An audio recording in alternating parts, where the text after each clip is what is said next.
Pues Nehemías capítulo 5, versículo 14.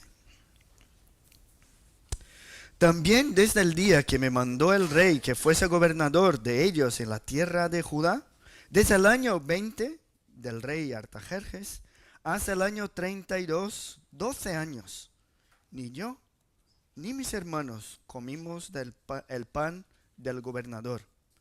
Pero los primeros gobernadores que fueron antes de mí abrumaron al pueblo y tomaron de ellos por el pan y por el vino más de 40 siclos de plata. Y aún sus criados se enseñoreaban del pueblo. Pero yo no hice así, a causa del temor de Dios. También en la obra de este muro restauré mi parte, y no compramos heredad, y todos mis criados juntos estaban allí en la obra. Además, 150 judíos y oficiales y los que venían de las naciones que había alrededor de nosotros estaban a mi mesa. Y lo que se preparaba para cada día era un buey y 6 ovejas escogidas. También eran preparadas para mí aves, y cada 10 días vino en toda abundancia. Y con todo esto, nunca requería el pan del gobernador, porque la servidumbre de este pueblo era grave. Acuérdate de mí para bien, Dios mío, y de todo lo que hice por este pueblo. Nos quedaremos aquí hasta el versículo 19. Estamos hablando un montón de ese tema de guerras, de situaciones difíciles. Y cuando la guerra es física, el ataque es con armas y el enemigo está fuera de los muros, pues entonces los escudos se levantan, los puntos débiles del muro, como hemos visto, ¿no?, son protegidos, y la lanza y la espada nos sirven para vencer al enemigo. ¿Qué es lo que pasa si la guerra no es física? ¿Qué es lo que pasa? Que si la guerra no es física, sino espiritual. ¿Cómo protegernos? ¿Cómo defendernos? Si en esa guerra no siempre el enemigo está fuera de los muros, ¿qué hacemos? ¿Cuáles son las armas que podemos utilizar? La situación de Nehemías desde su llegada a Jerusalén tenía por delante muchas dificultades. Ya hemos visto algunas de ellas. La muralla era una tarea grandísima. El pueblo no era muy numeroso. Llevaban décadas allí acostumbrados con los escombros y a la situación de destrucción. Muchos del pueblo pasaban por necesidades físicas y de alimento. Y él, Nehemías, venía desde Susa para liderar toda la obra, toda la reforma. Y para empeorar la situación, como vimos y hemos visto hablando de los enemigos, los vecinos de Jerusalén no estaban contentos. Desde el día el cual Nehemías demostró interés por el bien de Jerusalén, la oposición se levantó y el interés de la oposición era impedirlo directamente. Y lo que hemos visto es que a cada paso que dio Nehemías y el pueblo, los vecinos, los enemigos actuaban para desanimarles, incluso para impedirles. Pero Dios seguía dándoles estrategia y dándoles fe también para creer que esa era una batalla suya, de Dios, y no de ellos. Y Nehemías y el pueblo unidos se organizaron para defenderse de los ataques que esperaban de sus vecinos. Lo que vimos algunos capítulos atrás es que Dios desbarató el consejo de los enemigos, así que ellos pudieron volver a la tarea de reconstrucción de la muralla. Pero desde este día, ellos trabajaban muy alertas. Lo que vimos es que algunos trabajaban con una mano y en la otra mano llevaban escudos, lanzas, espadas. Otros trabajaban con las 2 manos porque necesitaban, pero su espada estaba al costado. Y estaban todos atentos. Desde este día hasta el final de la reforma, de la reconstrucción, fue así que pasó. Y parecía que todo iba muy bien. Pero lo que vimos la semana pasada es que Nehemías escuchó un clamor. Pero ¿cuál era la razón del clamor? Ahora la amenaza no venía de afuera de los muros. La amenaza estaba dentro.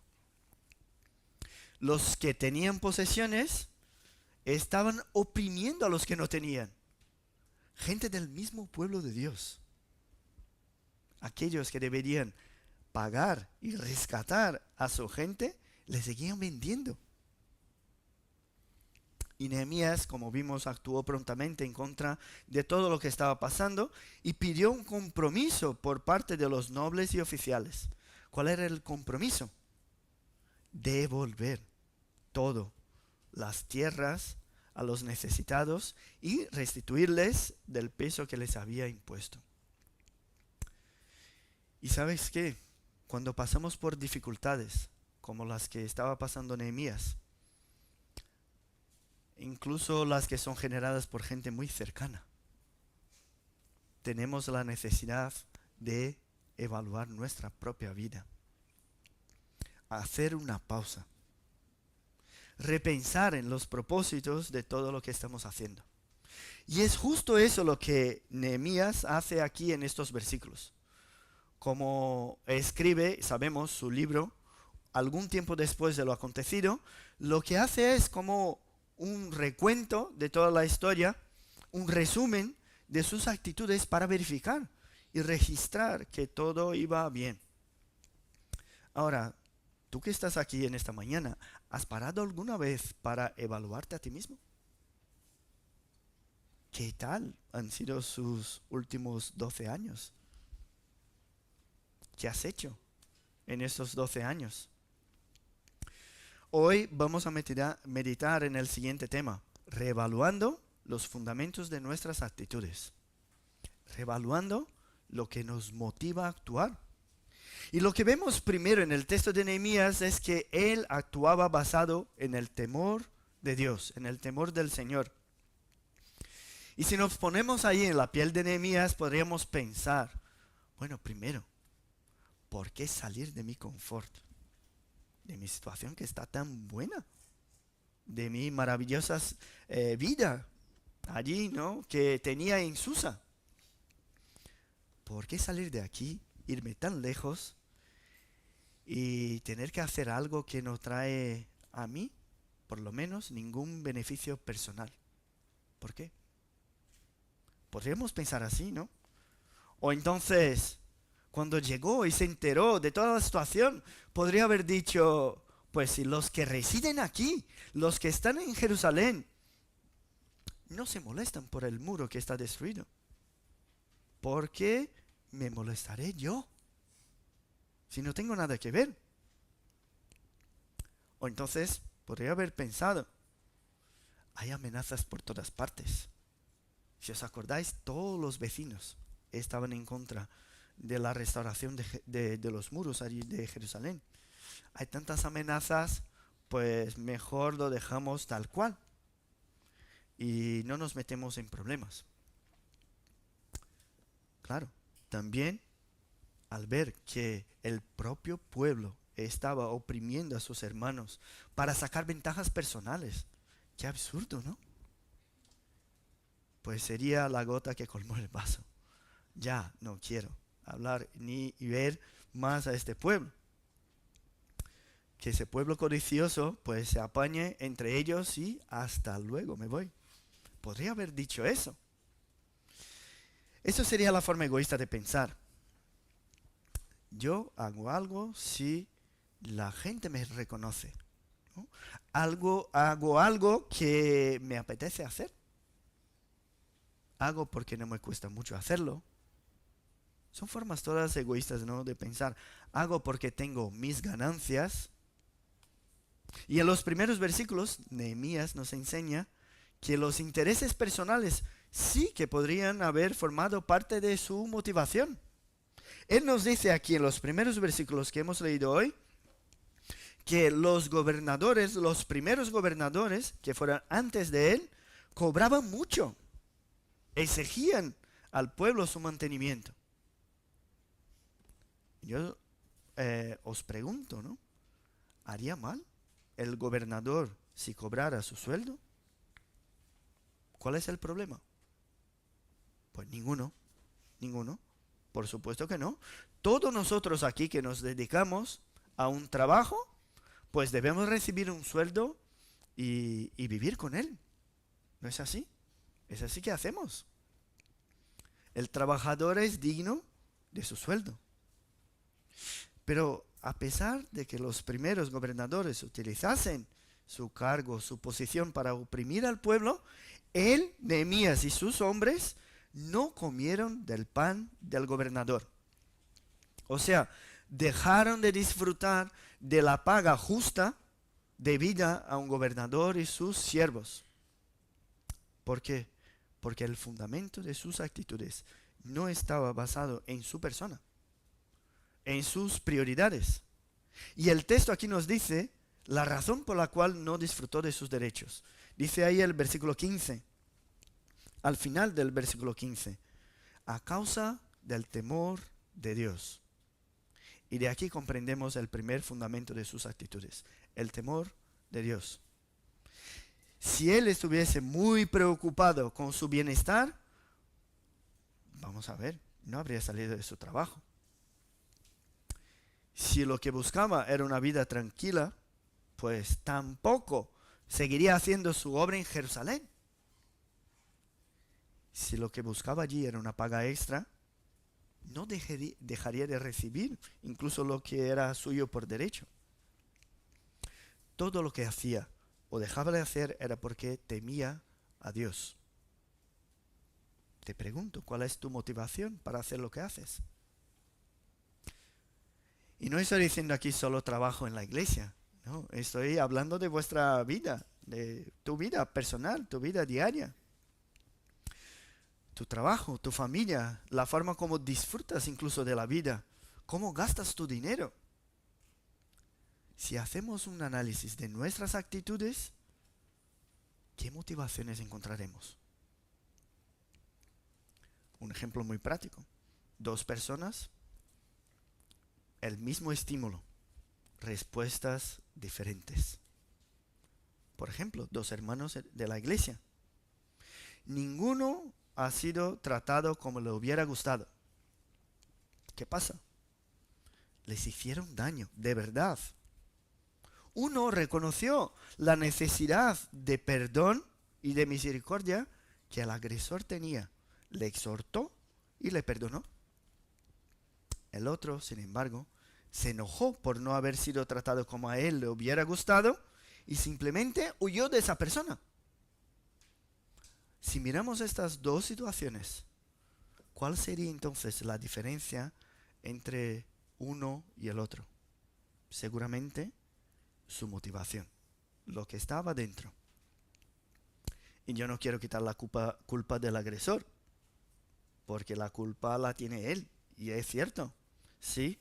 Pero mi reacción habla de mis motivaciones, no de las motivaciones del otro. Si mi preocupación es ser el centro de las atenciones, pues cuando nadie me hace caso, me enojo. Si lo que busco es mi confort, cuando la situación se complica, ¿sabéis qué hago? Pues cojo mis maletas y me voy. Si lo que quiero es mi voluntad y que mi voluntad se cumpla siempre, cuando no pasa eso, mi ira se enciende y me quejo, insulto, discuto.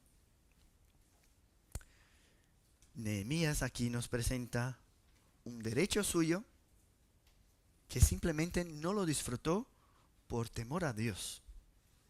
Ahora, ¿eres capaz de dejar escapar un derecho tuyo para agradarle a Dios y no a ti? ¿Podrías seguir haciendo algo para agradar a Dios, aunque no te agrade a ti? Vemos algunos de sus gastos aquí para el mantenimiento de su casa. Y de aquellos que venían de fuera y Nehemías se hacía cargo de él. Aquí es curioso porque él pone como una lista de compras, ¿no? eh, y había un montón de gente. Y es curioso, ¿no? Porque justo ahora mismo tenemos a 11 personas en nuestra casa. Y gracias a Dios que ellos nos están ayudando con las compras, eso espero. Espero, ¿eh? Porque y espero que no, mis invitados compartan conmigo esa cuenta. Pero tantos huéspedes y tener que pagar la cuenta de cada uno de ellos es muchísimo dinero. Y él sigue diciendo que aún así pagó las cuentas con sus recursos personales. Y uno puede pensar, bueno, era líder, pues gastaba su dinero, pero tenía un trabajo menos duro que los demás. No, ¿qué va? No es así. ¿Qué dice el versículo 16?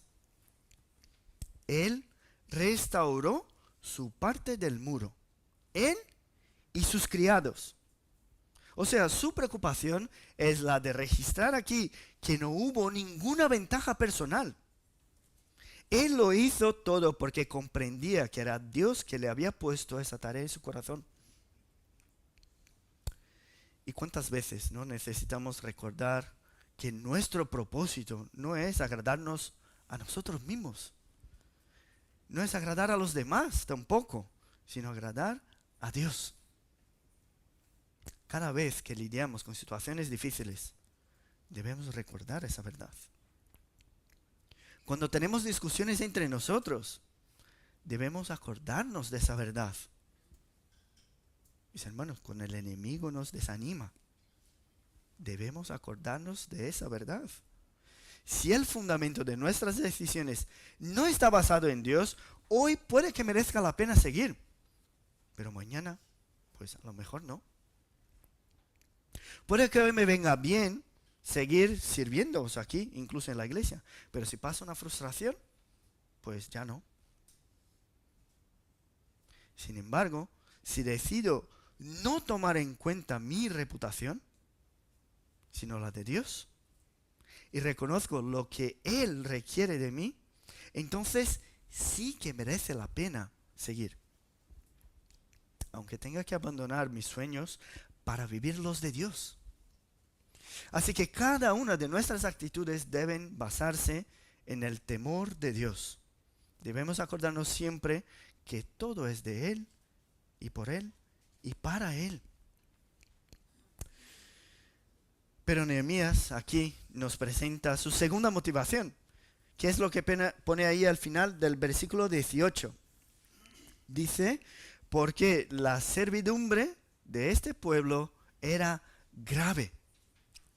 O sea, era motivado a actuar como actuó por amor al prójimo. O sea, tomó sus decisiones basándose en la necesidad del prójimo. El pueblo de Dios, sabemos, estaba bajo el dominio de Persia. En aquel entonces no tenían autonomía política, ni mucho menos económica. Estaban obligados a pagar impuestos a extranjeros. Incluso en el versículo 14 dice que el que le había enviado a que fuese gobernador de Judá era el rey de Persia. O sea, el rey de Persia era la autoridad por encima de Nehemías. Incluso aquí merece la pena, ¿no?, comentar el tiempo que se quedó como gobernador de Judá. 12 años. 12 años. Imaginaos pedir a vuestro jefe una excedencia, un permiso para salir allí y quedaros ahí fuera 12 años. ¿No? Sabemos que no es exactamente lo mismo. ¿Por qué? Porque Nehemías seguía sumiso al rey. O sea, había cambiado de tarea, pero no había cambiado de jefe.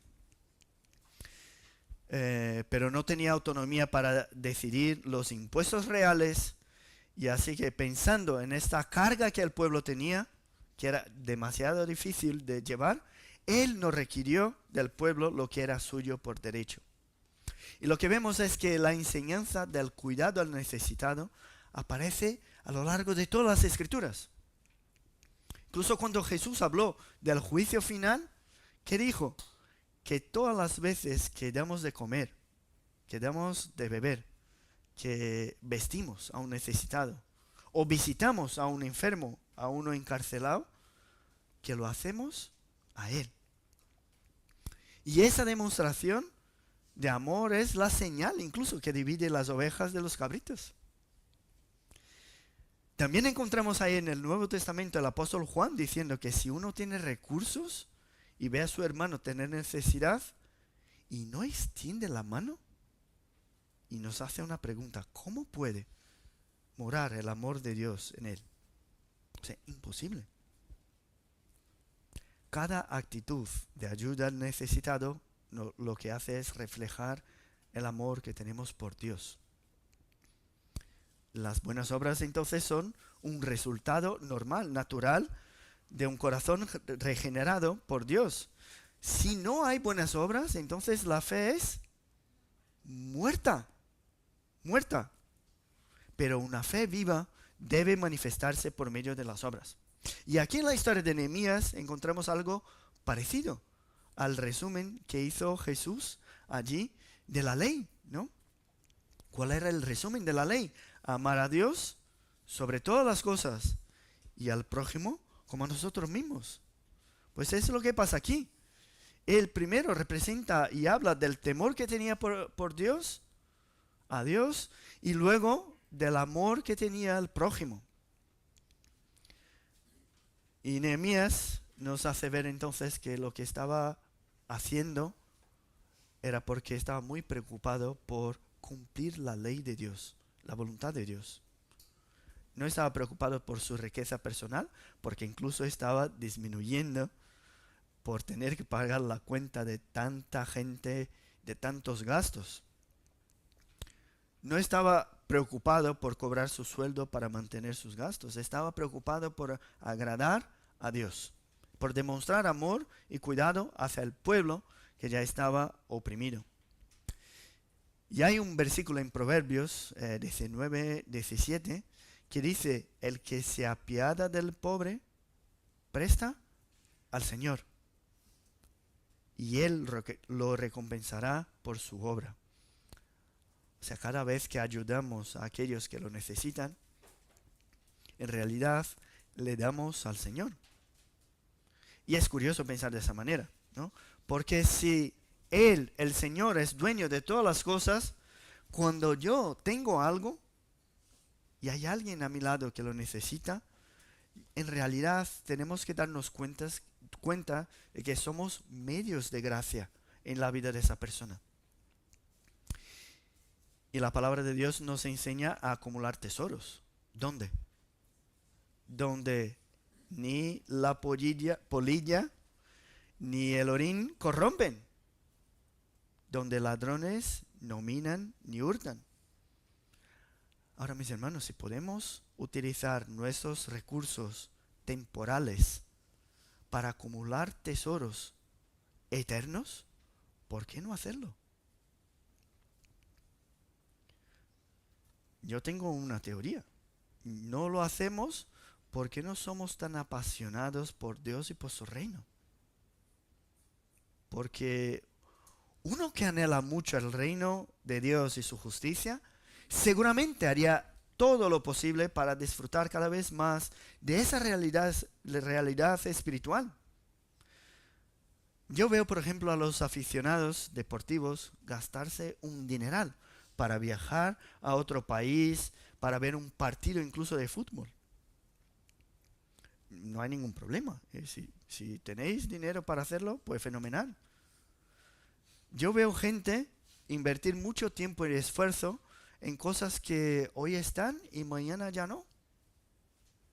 Pero apasionados por Dios, que quieren disfrutar cada momento en su presencia, eso ya es más difícil de encontrar.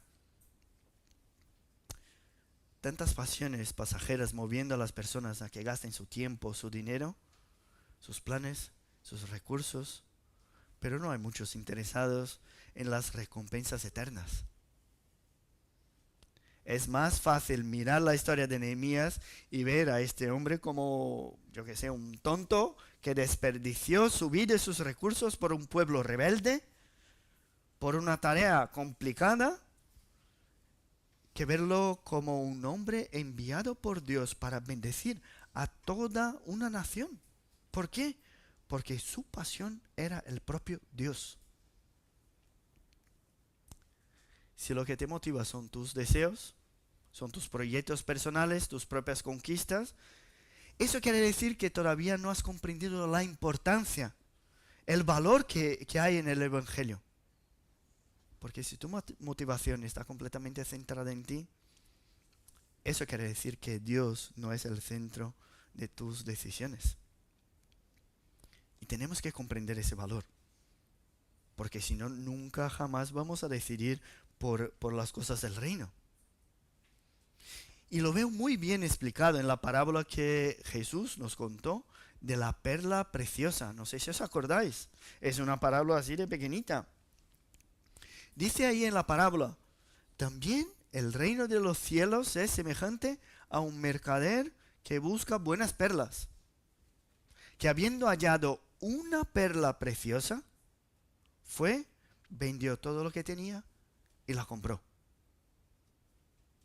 Dice, hermano, el Evangelio es algo tan precioso que no se compara a toda la riqueza que uno pueda tener en la tierra. Por eso cuando nos damos cuenta de ese valor, de su preciosidad, eso brilla. Y brilla tanto que las demás riquezas pierden su valor. Muchas veces no actuamos como Nehemías, con la motivación centrada en Dios, porque todavía no hemos dado cuenta del valor que hay en el Evangelio. Porque somos creyentes tan carnales como estos judíos que estaban aquí vendiendo sus hermanos para tener su préstamo pagado. Tan carnales que buscamos la aceptación de los demás porque todavía no nos hemos dado cuenta del amor que tenemos en Cristo. Necesitamos los aplausos del mundo. ¿Sabéis por qué? Porque no valoramos la mirada de Dios como nuestro Padre. Nos aferramos a tesoros pasajeros que ladrones pueden hurtar porque todavía no comprendemos el tesoro que tenemos en el cielo. Es triste pensar que nos preocupa mucho más lo que piensa mi vecino de mí, lo que piensa la sociedad de mí, que la imagen que Dios tiene de mí. ¿Y eso por qué? Porque valoramos más la gloria de este mundo que la del venidero. Y cuando miramos las actitudes de Nehemías, comprendemos lo que le motivaba. Por eso hoy, en esta mañana, tenemos la oportunidad de reevaluar el fundamento de nuestras actitudes. Podemos pensar, ¿no? ¿Qué es lo que Nehemías necesitaba? Si miramos su vida, tenía el favor del rey más importante, más poderoso de su tiempo. Tenía un trabajo de maravilla. Vivía dentro del palacio o muy cerca del palacio en Susa. Sus bienes personales eran tan grandes que eran suficientes para trabajar como gobernador en Jerusalén sin cobrar su sueldo. Y a ver, gastando un dineral para mantener a un montón de gente. Tenía poder, tenía autoridad. ¿Qué es lo que anhelaba él? Su oración en el último versículo dice, acuérdate de mí para bien, Dios mío, y de todo lo que hice por este pueblo. Su oración aquí no es dame lo que merezco. Su oración es, he expresado todo mi amor hacia ti por medio de mis actitudes hacia tu pueblo. Así que no te olvides de mí. Acuérdate de mí para bien. Mis hermanos, lo que está pidiendo aquí no son las bendiciones materiales de Dios. Pues él no anhelaba más de lo que tenía. Invertía sus bienes para servir al Señor. Su oración revela lo que escribió el salmista que hemos leído hoy cuando dijo que mejor es un día en tus atrios que 1000 fuera de ellos. Cuando ora aquí al final de su explicación, ¿no? Hablando de sus propias actitudes, lo que hace es expresar su confianza en Dios. Deja evidente que no confía en su riqueza, no confía en el rey de Persia, no confía en su cargo político o en su capacidad de administrar todas las cosas. Concluye aquí su lista de motivaciones enseñándonos que debemos actuar motivados por la confianza en Dios. Concluye de la misma manera que concluyó el salmista en el Salmo 84. Dichoso es el hombre que confía en ti. O entonces, como el texto de la carta del apóstol Pablo a los Corintios que hemos leído hoy también. Pablo y Bernabé no siempre usaron de su derecho a vivir de la obra. ¿Por qué? Porque cuando era necesario dejaban de disfrutar de sus derechos. Y dice ahí el texto, ¿por qué? Por no poner ningún obstáculo al Evangelio de Cristo. Y el apóstol nos explica diciendo que los que luchan se abstienen de todo para al final recibir una corona corruptible. Pero Pablo y Bernabé se abstienen de todo por una corona incorruptible. No lo hacen por obligación, sino por reconocer que es un privilegio. ¿Y su recompensa? Su recompensa está en Dios. Si lo que anhelamos es la mirada de Dios, es que Él se acuerde de nosotros, es la recompensa eterna, nuestras actitudes estarán motivadas por eso. Aquí Nehemías lo que está pidiendo es la mirada de Dios. Y lo curioso es pensar que algunos hoy en día lo que hacen es esconderse, ¿no?, de la mirada de Dios para seguir haciendo lo que les apetece hacer. Él no. Él dijo, acuérdate de mí, acuérdate de todas mis actitudes. ¿Podemos orar de esa manera en esta mañana? Diciendo, acuérdate, Señor, de mí, de mis actitudes. O lo que queremos también es esconder nuestras actitudes y decir, Señor, no te acuerdes de mí, olvídate de mí, olvídate de mis actitudes. En estos últimos versículos del capítulo encontramos la motivación de todas las actitudes de Nehemías, y como un buen líder, él está dispuesto a asumir una carga mayor incluso que la que exigía a los demás. Como un buen líder, asume una carga mayor que la que exigía de los demás. Somos así también, ¿verdad? Exigimos sinceridad de los demás porque somos siempre muy sinceros, ¿no? Exigimos coherencia y constancia porque siempre cumplimos lo que decimos, ¿verdad? Actuamos con mucha misericordia por reconocer la cantidad de misericordia que necesitamos en nuestra vida. ¿Es cierto? Esa oración revela que Nehemías dependía completamente del favor de Dios. Y hay algunos por ahí que oran solamente cuando necesitan algo. Ahora, orar reconociendo que tienen mucho más de lo que necesitan, que han hecho mucho más de lo que demandan de los demás, orar diciendo que todo lo que hizo fue por amor a Dios y al prójimo, esa es una oración difícil de escuchar. Él actuaba reconociendo que dependía completamente de ese favor de Dios. No estaba preocupado buscando su lugar en el plan de Dios. Lo que estaba preocupado es en expresar lo que llenaba su corazón. Porque él sabía que lo que Dios requiere de nosotros no son megaproyectos, no son números. Estas cosas son la consecuencia. Lo que Dios requiere de nosotros es que como buenos mayordomos seamos hallados fieles, fieles. Si en tu retrospectiva de los últimos años lo que ves es egocentrismo, orgullo, correr detrás del viento, hoy en esta mañana puedes clamar a Dios, clamar al único que es fiel, suplicar por medio de aquel que cumplió la ley, Jesucristo, y pedirle que el resumen de los siguientes años sea de amor a Dios sobre todas las cosas, amor al prójimo como a ti mismo, y de confianza en Dios y en sus promesas. Hoy es día de confiar en Dios.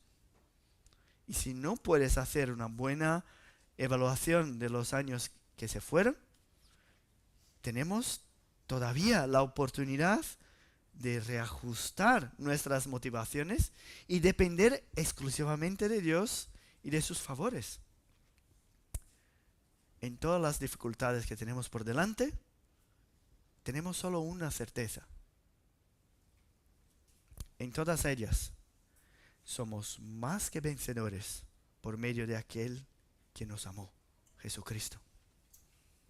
Hoy miramos hacia Nehemías, miramos su ejemplo y tenemos que reconocer cuál es el valor que tiene el Evangelio en nuestra vida. Y que nuestras motivaciones sean ajustadas de hoy hacia adelante para que nuestras actitudes reflejen también la gloria y el amor que tenemos por Cristo. Vamos a orar. Gracias te damos, Padre, porque reconocemos en tu palabra hombres que han sido guiados por tu Santo Espíritu, hombres pecadores así como nosotros, hombres débiles, hombres que tenían sus dudas, sus dificultades, y aún así han confiado en ti y han visto tu gloria. Te pedimos, Padre, haz lo mismo en nuestra vida.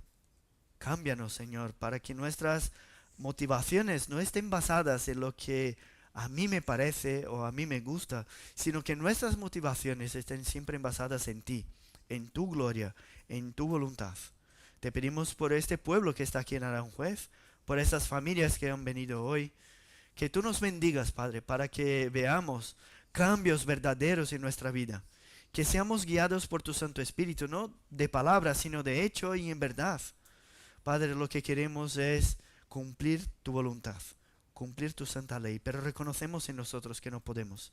Así que te pedimos en esta mañana, Padre, que tú nos limpies de nuestros pecados. Guíanos, Padre, en tu verdad. Ayúdanos, Padre, a cumplir tu voluntad, tu palabra aquí en el pueblo de Aranjuez. Ayúdanos en nuestras familias, dentro de nuestro matrimonio, con nuestros hijos, que seamos capaces de exigir de nosotros una obediencia más grande, intensa de la que exigimos de los demás, para que tu gloria sea perceptible en nuestra vida. Bendícenos en el nombre de Jesús que oramos. Amén.